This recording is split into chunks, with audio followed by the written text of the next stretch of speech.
We want to turn now to NBC News royal commentator Daisy McAndrew. And Daisy, when we saw that statement from the palace this morning expressing concern for the Queen's health, the signal was very clear that there is something gravely wrong with the Queen's health. What are you hearing this morning? Exactly that. Everybody, whether they're either royal watchers or just ordinary members of public here in the UK, I think once they've heard the news, they've heard the palace saying this is serious, the Queen's condition is serious.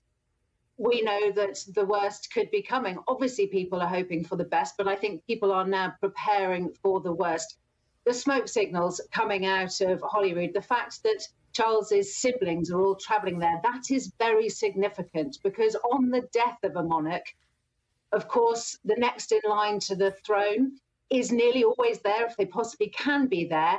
At the moment of passing, Charles will then be the monarch. And at that moment, his siblings will have to kiss his hand and he will be the king. So it's not just that they would want to be there if their mother was poorly. For the siblings of Charles, there's a constitutional and a traditional element to this, which is another signal that this is very grave. Daisy, does that, I mean, I'm listening to you say that it's quite extraordinary, both the personal reasons that a child would want to be at his or her mother's bedside, but this constitutional duty as well, quite reflective of the dual roles that this family takes on. But are we to understand that in a scenario like this, that Prince Charles would be sitting vigil at his mother's bedside? Is it that close, the constitutional requirement or desire?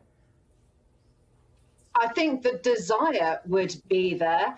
Constitutions, ours isn't written, the Constitution, that there are traditions and there are moments where the next in line becomes the king, and it's not on the coronation, it's the moment that the parent dies. So obviously that's deeply significant, but we know that Charles has been spending an unusual amount of time with his mother over the last few days and weeks whilst she's been at Balmoral. I mean, it's extraordinary to think that only 48 hours ago, the Queen was saying goodbye to Boris Johnson as the outgoing Prime Minister, accepting his resignation, and she was anointing Elizabeth Truss, Liz Truss. You see the picture there on your screen now.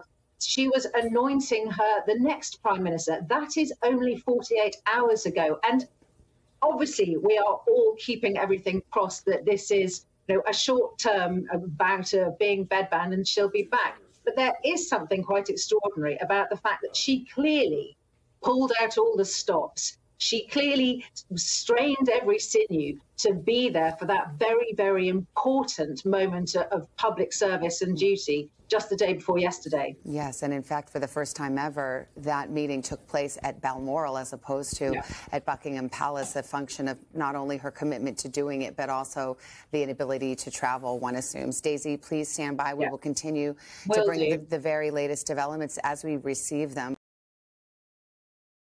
Hey, thanks for watching our YouTube channel. Find your favorite recipes, celebrity interviews, uplifting stories, shop our favorite deals, and so much more with the Today app. Download it now.